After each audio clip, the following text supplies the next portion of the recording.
You have been looking for something larger than yourself. Inside of you there is a yearning, a calling, a hope for more, a desire for a place of belonging and caring. Through your struggles, someone nurtured you into being, instilling a belief in a shared purpose, a common yet precious resource that belongs to all of us when we share. And so you begin seeking a beloved community, a people that does not put fences around love, a community that holds its arms open to possibilities of love, a heart home to nourish your soul and share your gifts. Welcome home. Welcome to worship.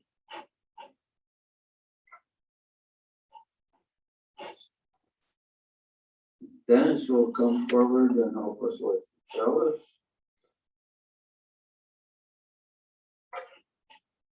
And as we do, we will recite our affirmation.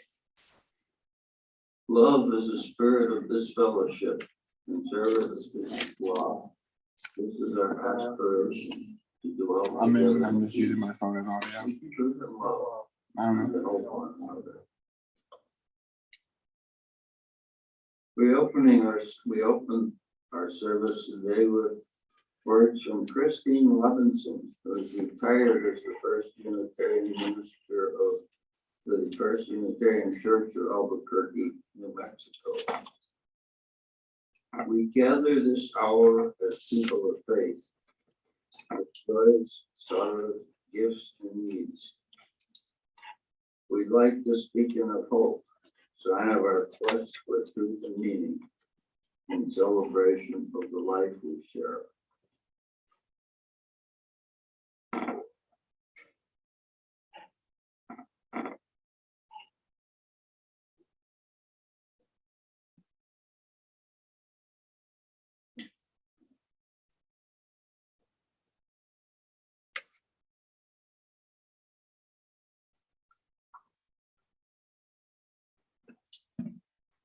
People are invited to share their joys and sorrows in our book of life.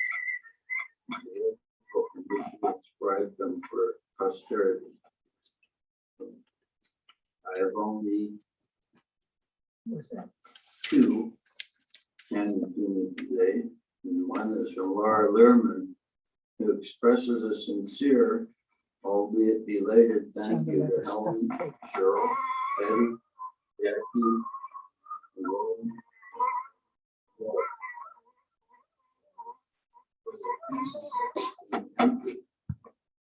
hopefully the camaraderie and results made the sore muscles perfect. Another belated thank you goes to Mary, who probably is still plagued with nightmares involving untangling the strings of holiday lights.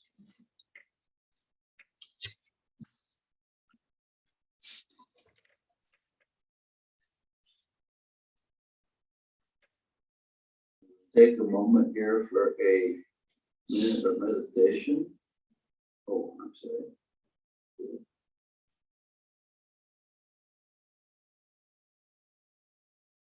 Okay, I was just handed a note that our Zoom is not working. So Dennis will do our sermon today. That's because we were supposed to pick up our speaker today from her home in the far west. Apparently that connection is gone.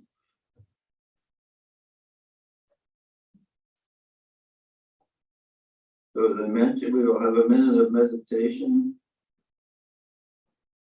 and we will then hear go Spirit of Life, played by our two very good pianists.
Zoom just came on for her.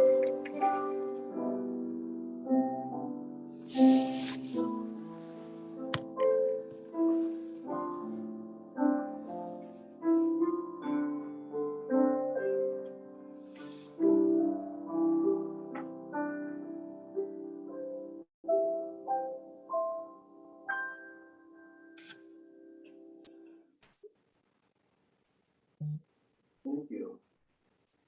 Now let me introduce Dennis Shaw of today's sermon. And Dennis is a past president of the society and currently chairing our worship committee. Dennis?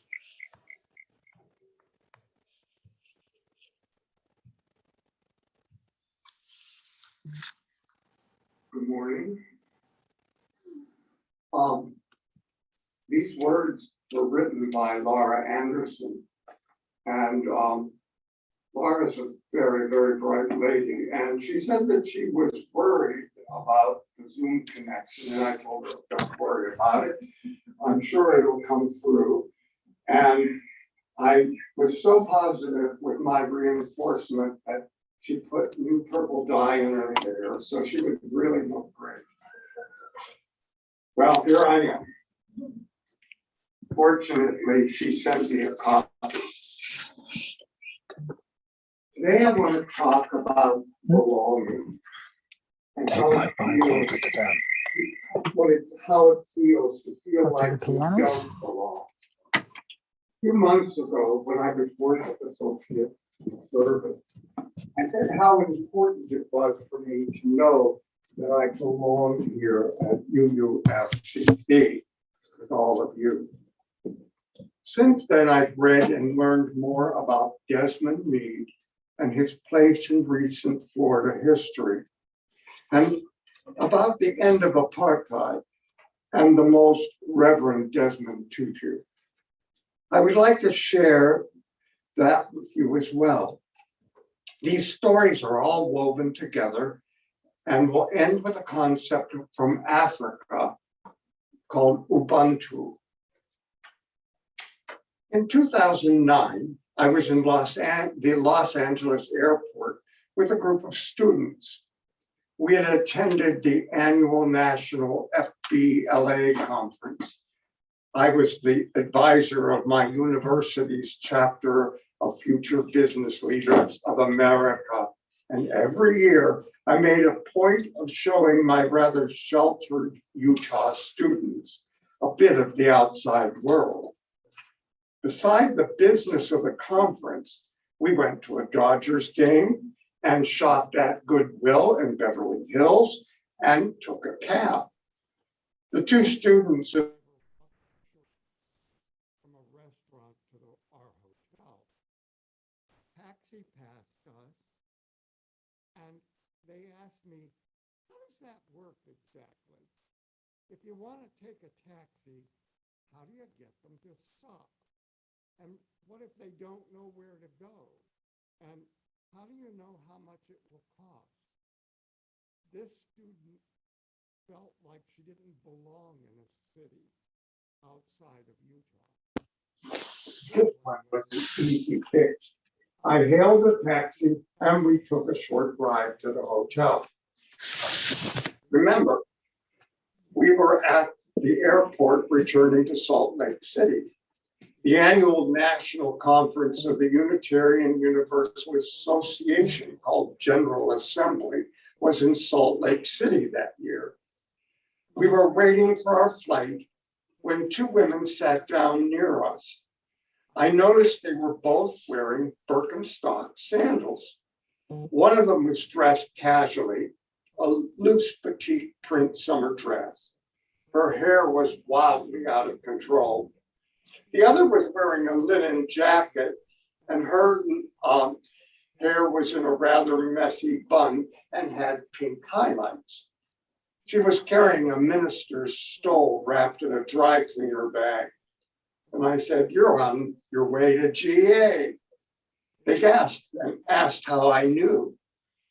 I explained that I was a member of the Unitarian Universalist Church of Ogden in Utah, and they looked like Unitarian Universalists. And we all laughed and boarded the plane and had a safe flight to Utah. I too attended GA that year. It was the first General Assembly I've attended, and it was amazing. It always is. There were interesting speakers and useful workshops, but the most amazing part of it was just being in the same room with thousands of people like me. At least they were like me in one aspect.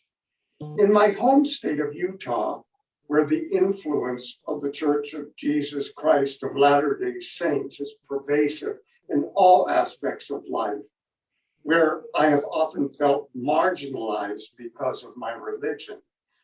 On that Sunday morning, I worshiped and sang in a way that was inspiring and beautiful to me, and I knew I was hooked.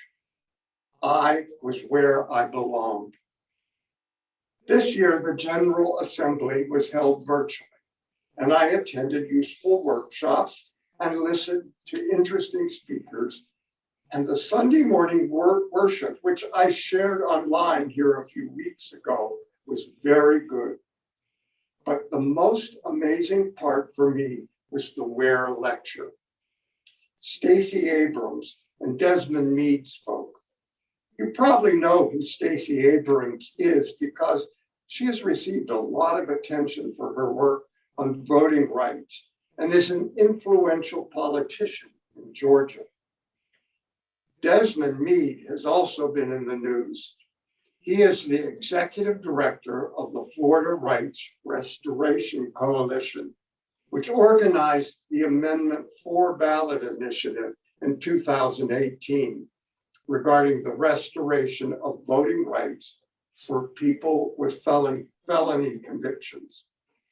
They both focused on democracy and voting and how important it is for people to participate, and they had slightly different messages, but their messages were about belonging. To Stacey Abrams, the belonging was participating in our democratic process by voting. She pointed out that some of the people in power are scared of people who are newly participating.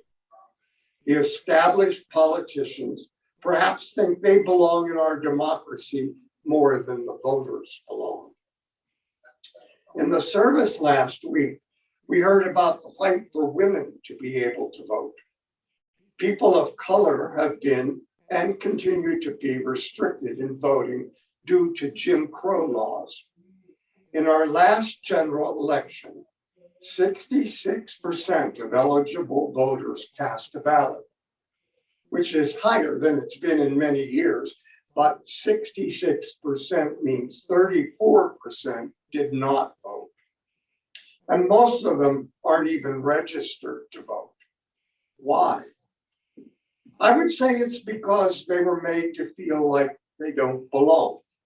They don't matter, and they aren't part of our system of democracy. Ms. Abrams said it doesn't matter who you vote for, but it matters that you participate. Desmond Mead also spoke of having a place to belong in our society. Mr. Mead tells his story in the book, Let My People Vote. My battle to restore the civil rights of returning citizens. His life hasn't been an easy one. He was homeless and an addict. He is a returning citizen, a more respectful term than the former convict or ex-felon. He points out how addicts and homeless people are poorly viewed in our society and the many difficulties that returning citizens face when released from prison, but none as important as the right to vote. He says, out of all the rights stripped from men and women returning to society after serving time in prison, voting is really the only one that says, I am a citizen of this country, and my voice does matter. You don't have to vote if you don't want to, but having the right to vote, that is what solidifies you as a person of consequence more than anything else in the world.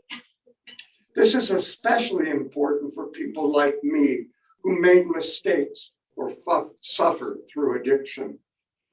We were made to feel we weren't part of society anymore, that we were the lowest of the low.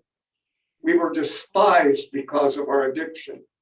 We were despised because of the crimes we may have committed. What the right to vote says is that I am somebody again. It says simply and powerfully, I am.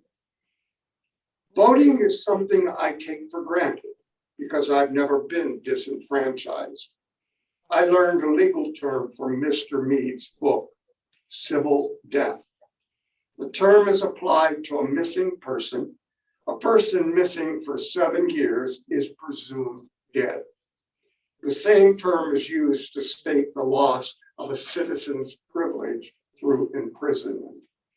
Disenfranchisement is a form of civil death. When Mr. Mead was a student at Miami-Dade College, he was active in the student government with Felipe Matos, Gabby Pacheco, Juan Rodriguez, and Carlos Rowe, who walked from Florida to the White House to bring attention to immigration policy to President Barack Obama. The start of the movement for deferred action for childhood arrivals, or DACA. These were the first dreamers. Mead describes how they connected through a shared pain, a pain of not belonging to society, not feeling a part of it. Now my story moves to South Africa, where Desmond Tutu, in the book No Future Without Forgiveness, describes the first election after apartheid ended, the first election in which all citizens of South Africa could vote. Desmond Tutu writes, the moment for which I had waited so long came, and I folded my ballot paper and cast my vote. Wow, I shouted, yippee. It was giddy stuff. It was like falling in love. The sky looked blue and more beautiful. I saw the people in a new light. They were beautiful. They were transfigured. I too was transfigured. It was dreamlike after voting. I went outside and the people cheered and sang and danced. It was like a festival. It was a wonderful vindication for all those who had borne the burden and the heat of repression.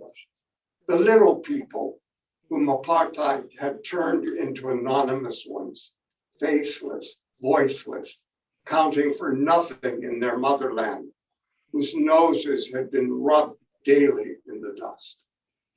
They had been created in the image of God, but their dignity had callously been trodden underfoot by apartheid's minions and those who might have said they were opposed to apartheid, but nonetheless gone on enjoying the privileges and huge benefits that apartheid provided them. Just because of an accident of birth, a biological irrelevance, the color of their skin. Everywhere else, elections are secular political events. Ours was more than this, much, much more. It was a veritable spiritual experience. It was a mountaintop experience. The Black person entered the booth, one person, and emerged on the other side a new, transfigured person. She entered weighed down by the anguish and the burden of oppression, with the memory of being treated like rubbish, gnawing away at her very vitals like some corrosive acid. She reappeared as someone new. I am free, as she walked away with head held high and shoulders set straighter and an elastic spring in her step. These examples of dreamers from Miami and the two Desmonds showed the great changes happened in our world for ordinary people when they were made to feel like they belong. They belong by participating in our democracy, by voting, by being recognized as someone who really matters. So my journey started at an airport in California, then from a gathering of Unitarian Universalists in Utah, to one online, and traveled through my heart to yours from my feeling of not belonging to a better understanding of being human and of the strength of knowing that you are where you ought to be. I promise to end with Ubuntu. Ubuntu is Nyunji Bantu's word. It means humanity. I am because we are. Again, the words of Desmond Tutu. A person with Ubuntu is open and available to others, affirming of others, does not feel threatened that others are able and good, for he or she has a proper self-assurance that comes from knowing that he or she belongs in a greater whole and is diminished when others are humiliated or diminished, when others are tortured or oppressed, or treated as if they were less than who they are. During the next week, through your Unitarian Universalist lens, I invite you to notice when you feel like you don't belong. What does it mean to you to belong? I know you belong here at UUFCC. Apply your Unitarian Universalist lens to notice where you see other people who might feel like they don't belong. To people who might feel like they don't belong here at UUFCC. I know we can transform the world. I invite you to do so by inviting Ubuntu into your heart. Amen.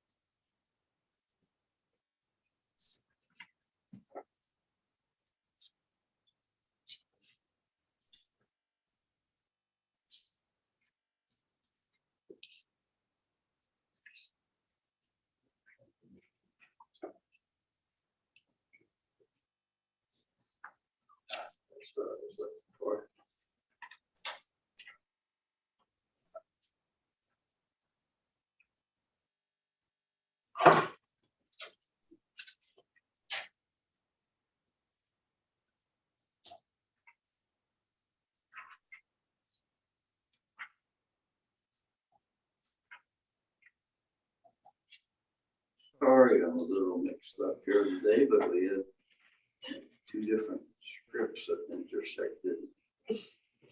And there's the other sheet I was looking for. Sorry. Dennis, you tried to steal my papers.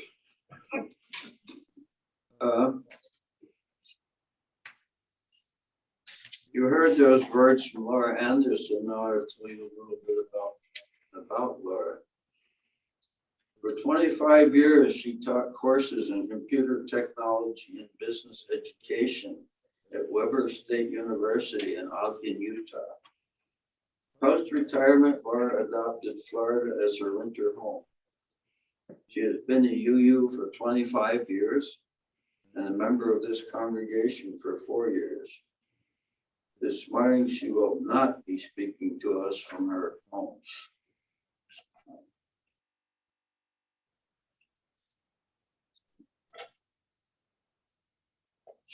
Now we talk about the offering. The offering is a sacrament of the free church. It is supported by the generosity of all who join with us.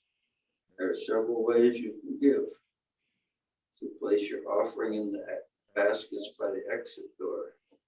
You can mail checks to the office. They are also equipped to accept donations through the Venmo app. And the payments should be made to UUFCC offering.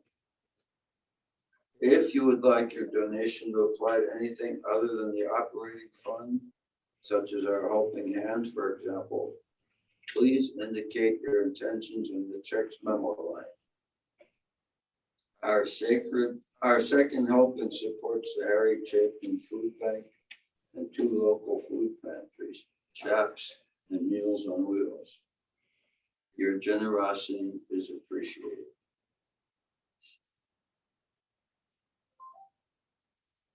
At this time, we will have another musical rendition, and it's Sheep May Safely Graze by Johann Sebastian Bach.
Thank you. Beautiful. Thank you, Mr. Bach. And now we come to the part of the service called Life of the Community. And I'm supposed to have any information and updates to share, but I don't have anything. So maybe I will add, if you indulge me, an apocryphal story related to today's theme. Early in my life, I was at Columbia University and I was sharing a lab with a visiting scientist from Russia. Anton Borovsky was his name. And he told me that when he arrived in New York City from Russia, he was supposed to meet somebody from the Russian embassy. So he found a seat at the airport where he had told the person he would be. And he waited. And he saw a Russian man walking towards him. He said, "Oh, this is my contact." And he stood up ready to shake hands. And the man just passed him on by. Well, I guess that wasn't my guy. Then he looked the other way and he saw another Russian man coming towards him. And again, was prepared for the greeting, but the man passed him by. And he said he did this for a number of times. He must have been there for 15 or 20 minutes, seeing all these Russian men coming by, and none of them are his contact person. He said then he concluded that a person's appearance is not something you can judge them by. And he was convinced that a lot of people in the United States must be of Russian origin, but maybe not.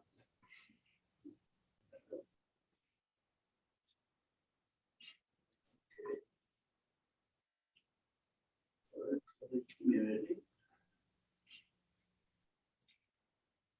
I guess now we are ready for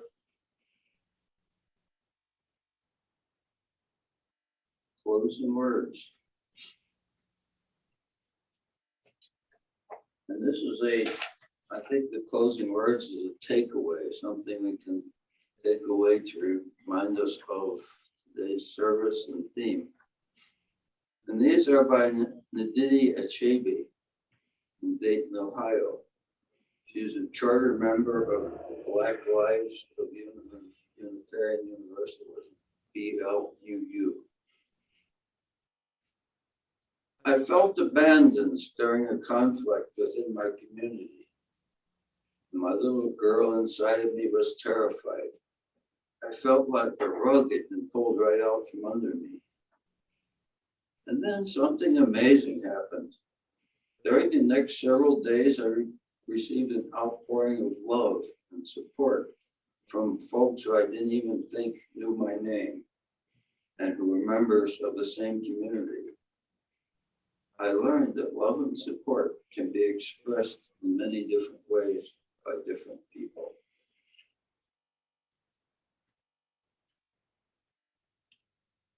Now we will extinguish the chalice, Dennis.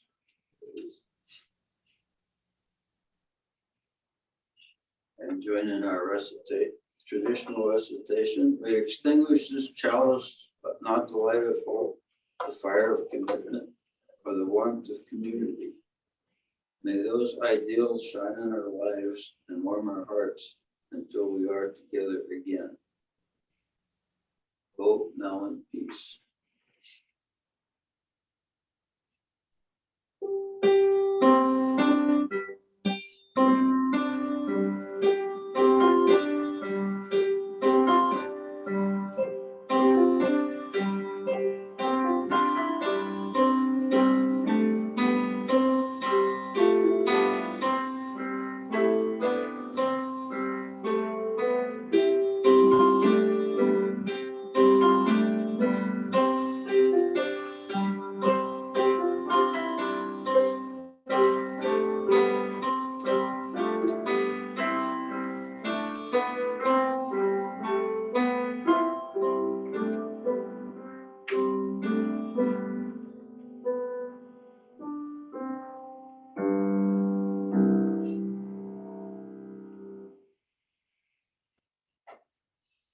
Thank you again. And I'll remind you to turn your phones back on if you turned them off when you came in. And I guess we can exit by the back door.